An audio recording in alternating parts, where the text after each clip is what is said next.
The problem with productivity culture is that we aren't robots. Productivity or hustle culture is the idea that you should be working constantly, devoting as much of your time to your work as possible. Social media allows us to easily document our day-to-day lives, particularly productivity, with people showing how much they've accomplished within a day, their morning routines, or time lapses of studying or cleaning. This kind of content blurs the line between effective time management and glamorized burnout. While this topic could be delved into a lot further, I'm going to focus on three main topics: an overview of hustle culture and its impact on social status and overall well-being, a semiotic analysis of online productivity content, and the rise of consumerism, specifically how brands market their products as if they will help achieve optimal productivity. This is going to take a more analytical approach to the issue, drawing from journal articles, news sources, and my own primary research data. So how does hustle culture impact the everyday users of social media? Social media glamorizes workaholics, the word similar to alcoholics, showing its addictive nature. It can ultimately cause sleep deprivation from long hours,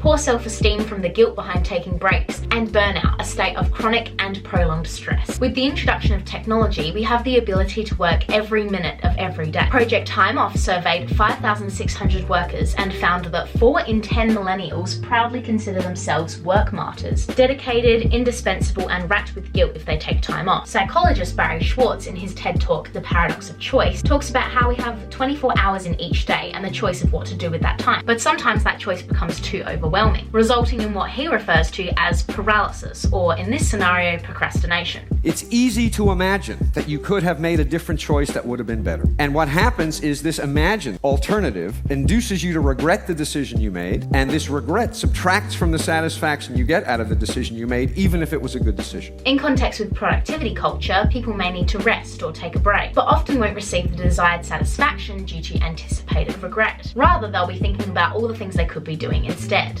Additionally, social media creators often edit a curated life. So that person that wakes up at 5 a.m. every day probably sleeps in sometimes, but just doesn't choose to document it. A journal article published from the Columbia Business School did various studies which found that a busy and overworked lifestyle, rather than a leisurely lifestyle, has become an aspirational status symbol. One of these tests involved creating fake identities of Facebook users, with one posting content about how busy they were and the other posting about how much relaxation time they had. The results from this showed that the posts from the person who was the busier one, talking about going to work all the time, the respondents perceived that person to have a higher social status, a higher socioeconomic status, and to basically be more useful and more in demand as a human being. On my own Instagram questionnaire, I asked, how do you feel when you view other people's productive routines on social media? And the answers were pretty split, with 34 saying they felt motivated and 34 feeling self-critical. Additionally, 84% of people felt guilty if they relaxed or took a day off. And the reason for this was because they felt lazy, useless, or tired,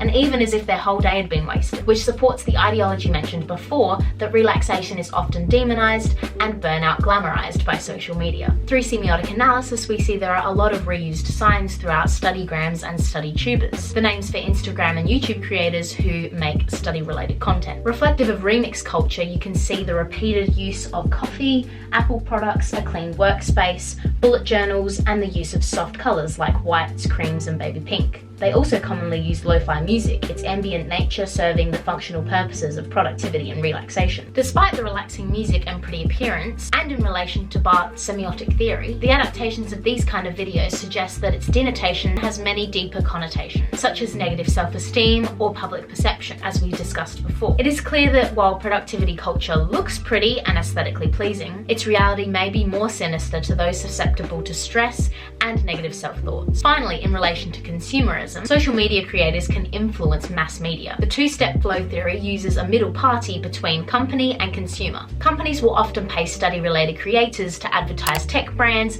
stationery, or online courses like Skillshare. Due to their influence in communicating to large audiences, this sponsorship promotes the idea that you need these products in order to be productive and thus successful. This also reflects the cultivation theory, viewers trusting the opinions of people who project the ideal productiveness. On my Instagram questionnaire, 63% of people said that they had purchased a product after seeing someone be productive with it online. And from this, the main products purchased were iPads and paid apps such as GoodNotes and Procreate, MacBooks, planners, bullet journals, and Grammarly. I've also bought an iPad from seeing study-related content and these markers that I saw everywhere. So as a social media user myself, I've also been influenced by this consumerism, making these purchases with the overall goal to have greater productivity. So to recap, productivity culture on social media can be both motivating and crippling, impacting overall well-being and public perception of social status. It utilizes reused science and adapts its aesthetic format across multiple platforms. This culture even influences consumerism behaviors in the hopes of achieving optimal productiveness. Remember that despite what hustle culture promotes, your life is more than your work. Time to recharge is productive, and self-care is also productive. So next time, make sure you add that to your to-do list as well.